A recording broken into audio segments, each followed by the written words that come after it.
Test 1. You will hear a number of different recordings, and you will have to answer questions on what you hear. There will be time for you to read the instructions and questions, and you will have a chance to check your work. All the recordings will be played once only. The test is in 4 sections. At the end of the test, you will be given 10 minutes to transfer your answers to an answer sheet. Now turn to Section 1. Section 1. You will hear a man phoning to inquire about a job vacancy. First, you have some time to look at questions 1 to 4.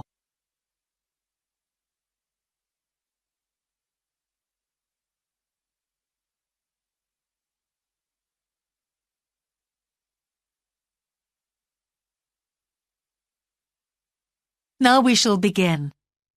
You should answer the questions as you listen, because you will not hear the recording a second time. Listen carefully and answer questions 1 to 4.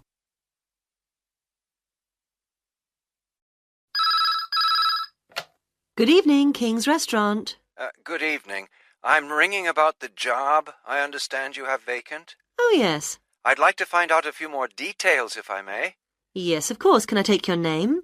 It's Peter Chin. OK, Peter. Well, if you want to ask about the job, and then if we're both still interested, we could arrange for you to come for an interview. Great, thanks. I'm afraid I missed the advert for the job, but heard about it from a friend. That's no problem at all. What would you like to know? Well, what sort of work is it? Washing up? It's answering the phone. Oh, right, fine. And not waiting at table. That'd be good. And how many nights a week would it be? Well, we're really only busy at the weekend. So 2 nights? 3, actually, so it would work out at 12 hours a week. That'd be fine. It wouldn't interfere with my studies. Are you at the university? Yes, first-year physics student. Oh, right. And because I'm not an EU national, would I need a work permit? Yes, you would. Just get your tutor to sign it. That wouldn't be a problem if I were to get the job. Where exactly is the restaurant? Well, we have 2 branches. The one we're recruiting for is in Hillsdon Road. I don't know that. How do you spell it, please? It's HILLSDUNNE Road.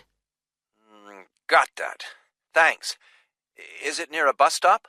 Yes, the nearest one would probably be just beside the library. Oh, yes, I know it. That'd be fine for me. And could I ask about the pay? We're offering £4.45 an hour. That's very good. My last job was £3.95 an hour. Before you hear the rest of the conversation, you have some time to look at questions 5 to 10.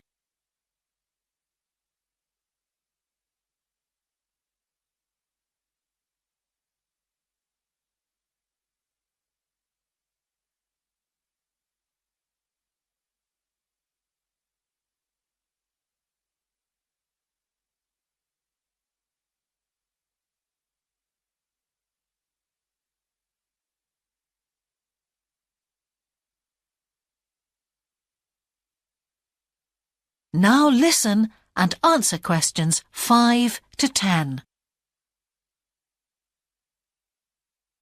We feel it's pretty good, and we also offer some good fringe benefits. Really? Well, we give you a free dinner, so you eat well. Right. Better than hostel food. We certainly hope so. And we also offer extra pay for working on national holidays. Oh, that's a really good perk, isn't it? Yes, we think so. And then because of the difficulties of getting public transport, if you're working after 11 o'clock, we drive you home. Oh, that's good to know. Well, we'd certainly be interested in inviting you for an interview, if you're still interested. Oh, yes, certainly. Could I just also ask what qualities you're looking for?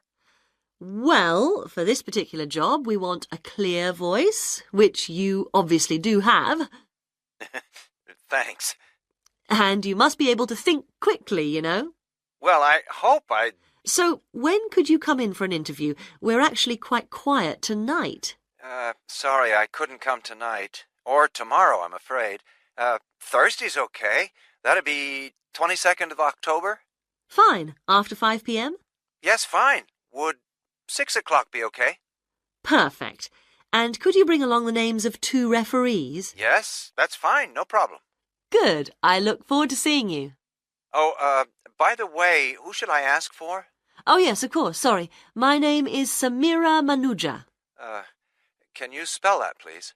Manuja. Okay.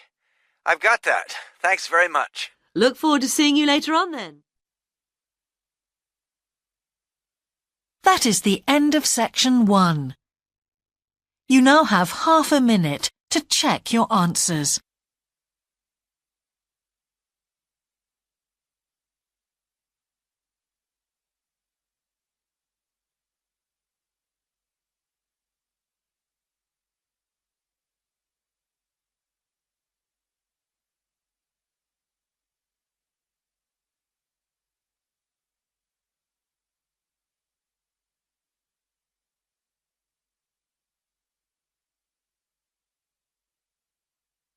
Now turn to section 2.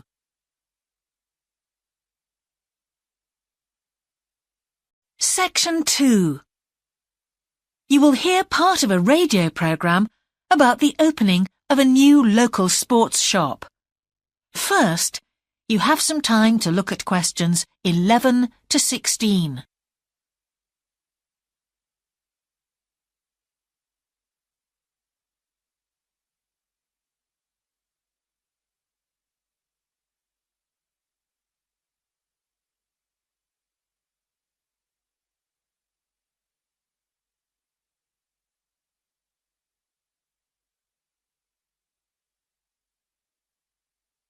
Now listen carefully and answer questions 11 to 16. Now we go to Jane, who is going to tell us about what's happening in town this weekend. Right, thanks, Andrew. And now on to what's new. And do we really need yet another sports shop in Bradcaster? Well, most of you probably know Sports World, the branch of a Danish sports goods company that opened a few years ago. It's attracted a lot of custom, and so the company has now decided to open another branch in the area. It's going to be in the shopping centre to the west of Bradcaster, so that will be good news for all of you who found the original shop in the north of the town hard to get to. I was invited to a special preview, and I can promise you, this is the ultimate in sports retailing. The whole place has been given a new minimalist look with the company's signature colours of black and red. The first 3 floors have a huge range of sports clothing as well as equipment. And on the top floor, there's a cafe and a book and DVD section.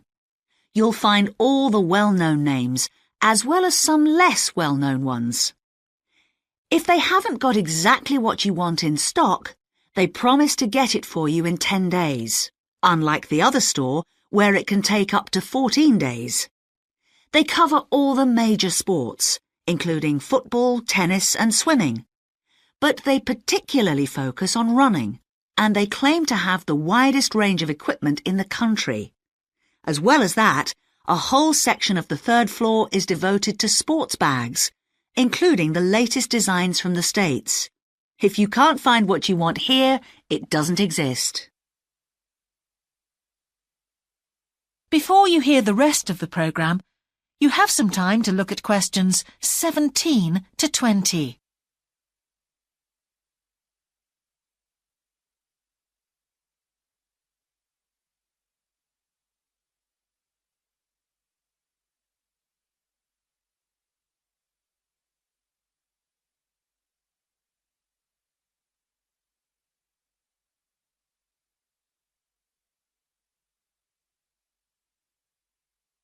Now listen and answer questions 17 to 20.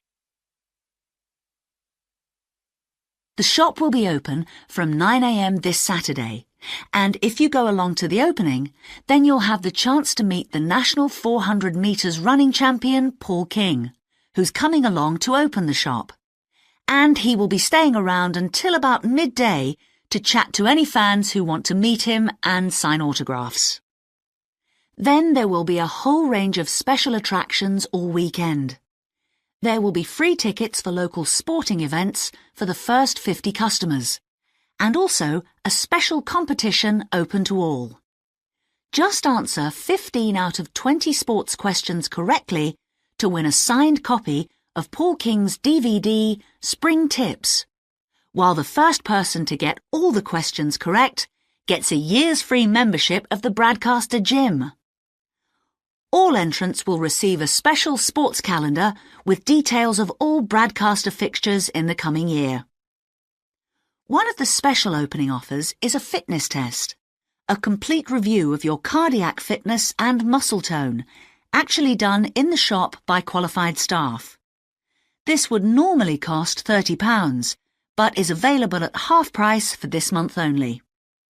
There are only a limited number of places available for this, so to make a booking, phone 560 341. In addition, if you open an account, you get lots more special offers, including the chance to try out equipment at special open evenings. That is the end of section 2. You now have half a minute to check your answers.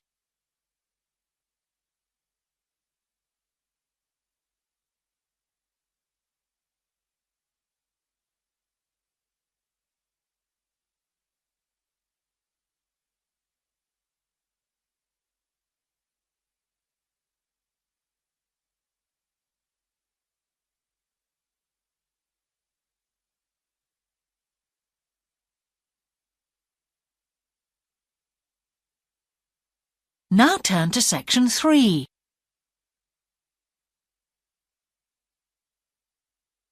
Section 3.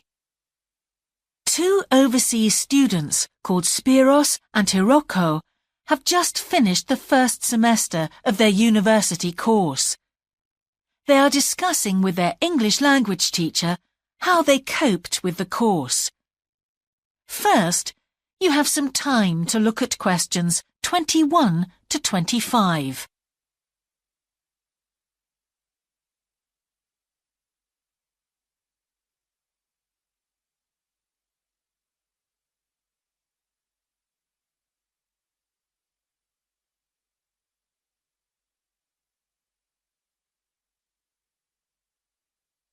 Now listen carefully and answer questions 21 to 25.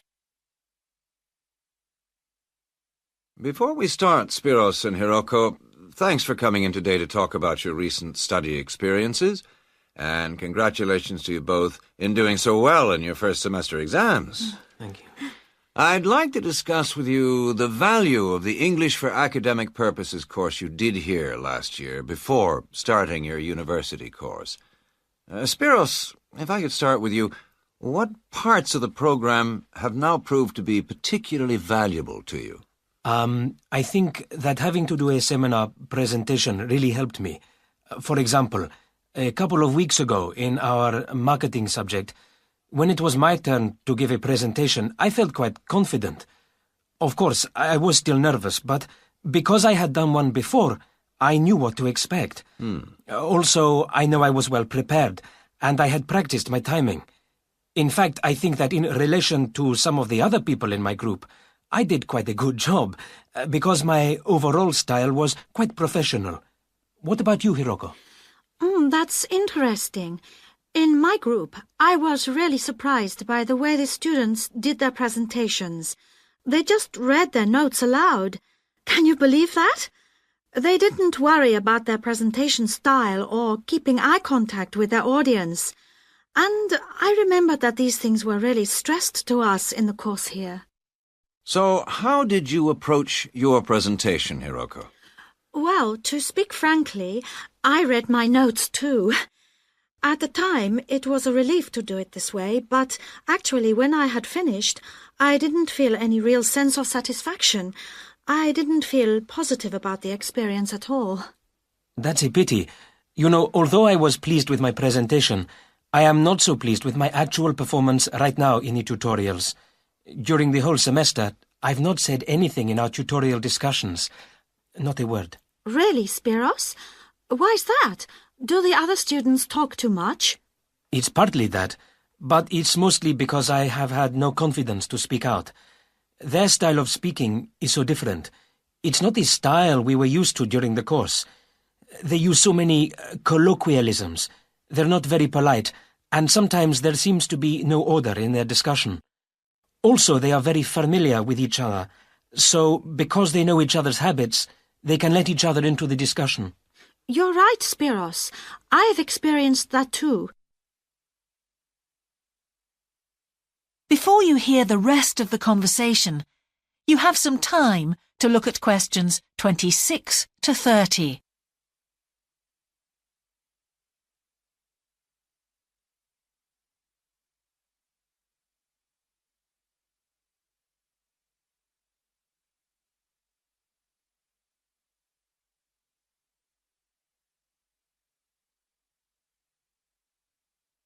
Now listen and answer questions 26 to 30. For most of this semester, I've said absolutely nothing in tutorials. But recently, I've been trying to speak up more, and I just jump in, and I've noticed an interesting thing. I've noticed that if they thought my point was interesting or new, then the next time they actually asked for my opinion. And then it was much easier for me to be part of the discussion. Oh, that's great, Hiroko. I hope that happens for me next semester. I'll have to work hard to find some interesting points. What helped you to find these ideas? I think that one thing that helped me with this was the reading. I've had to do so much reading this semester just to help me make sense of the lectures. At first, I couldn't understand what the lectures were talking about, so I had to turn to the books and journals. Every night I read for hours, using the lists of references that were given, and I made pages of notes. At breakfast, I read and read my notes again. This habit has helped me to follow the ideas in the lectures, and it's also given me some ideas to use in the tutorials. But I did so much reading anyway. I don't think there's any time left over for anything extra. My reading speed is still quite slow, though I'm much better at dealing with vocabulary than I used to be. What else do you think we could add to the course program to help with this reading problem?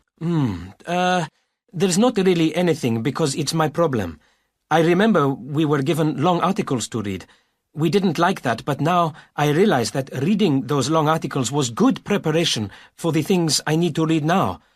Also, in class, we regularly had speed reading tasks to do, and we kept a record of our reading speed, so the teachers were encouraging us to work on that. That's true, Spiros, but what we read could have been different. Sometimes in the English class, I felt frustrated when I had to read articles about the environment or health or education, because I wanted to concentrate on my own field, but we didn't read anything about engineering. So I think I wasted some time learning vocabulary I didn't need. But surely the strategies you were taught for dealing with that vocabulary were helpful? Yes, but psychologically speaking, I would have felt much better working on reading from my own field. What do you think, Spiros? Oh, I agree. That would have helped my confidence too, and I would have been more motivated. It was good, though, that we could work on our own topics when we wrote the research assignments. Okay, let's move on to writing now. That is the end of section 3. You now have half a minute to check your answers.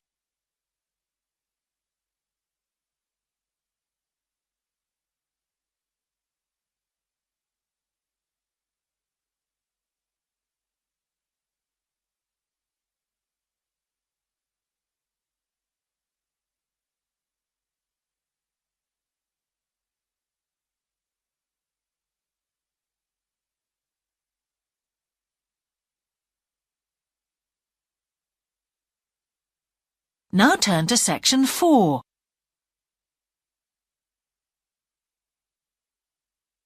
Section 4. You will hear part of a lecture about a problem related to the behaviour of certain sea creatures. First, you have some time to look at questions 31 to 40.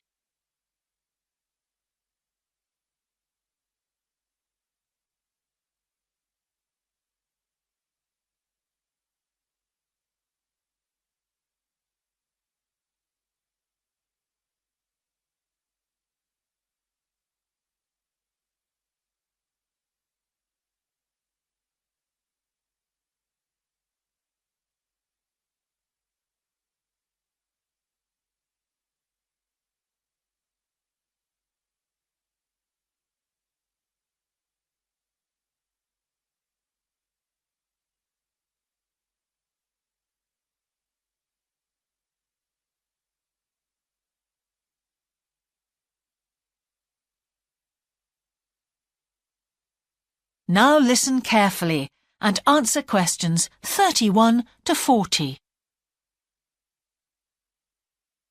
Good afternoon, everyone.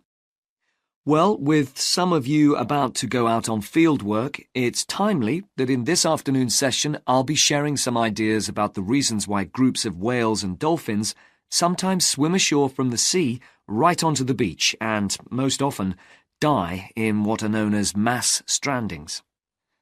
Unfortunately, this type of event is a frequent occurrence in some of the locations that you'll be travelling to, where sometimes the tide goes out suddenly, confusing the animals. However, there are many other theories about the causes of mass strandings. The first is that the behaviour is linked to parasites. It's often found that stranded animals were infested with large numbers of parasites. For instance, a type of worm is commonly found in the ears of dead whales.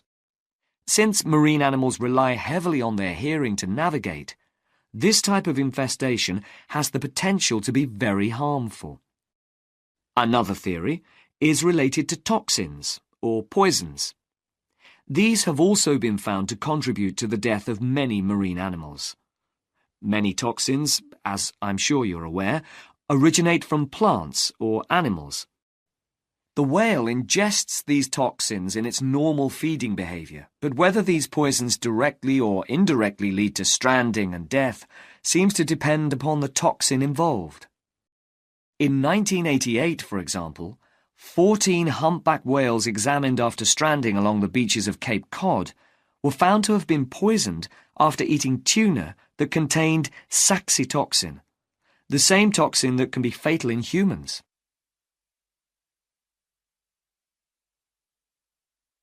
Alternatively, it has also been suggested that some animals strand accidentally by following their prey ashore in the confusion of the chase. In 1995, David Thurston monitored pilot whales that beached after following squid ashore. However, this idea does not seem to hold true for the majority of mass strandings because examination of the animal's stomach contents revealed that most had not been feeding as they stranded. There are also some new theories which link strandings to humans. A growing concern is that loud noises in the ocean cause strandings. Noises such as those caused by military exercises are of particular concern and have been pinpointed as the cause of some strandings of late. One of these, a mass stranding of whales in 2000 in the Bahamas, coincided closely with experiments using a new submarine detection system. There were several factors that made this stranding stand out as different from previous strandings. This led researchers to look for a new cause. For one, all the stranded animals were healthy. In addition, the animals were spread out along 38 kilometres of coast, whereas it's more common for the animals to be found in a group when mass strandings occur. A final theory is related to group behaviour, and suggests that sea mammals cannot distinguish between sick and healthy leaders, and will follow sick leaders, even to an inevitable death. This is a particularly interesting theory, since the whales that are thought to be most social, the toothed whales, are the group that strand the most frequently. The theory is also supported by evidence from a dolphin stranding in 1994. Examination of the dead animals revealed that, apart from the leader, all the others had been healthy at the time of their death.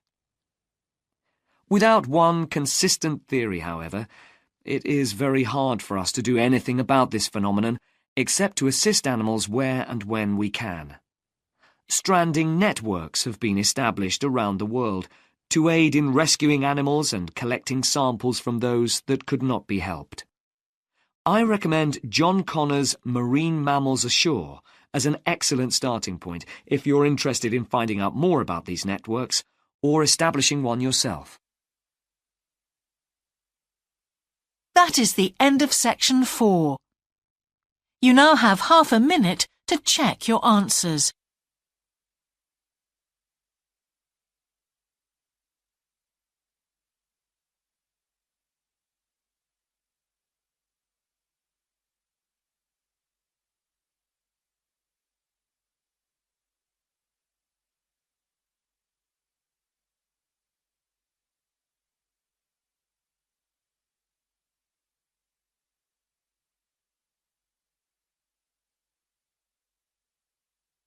That is the end of the listening test. In the IELTS test, you would now have 10 minutes to transfer your answers to the answer sheet.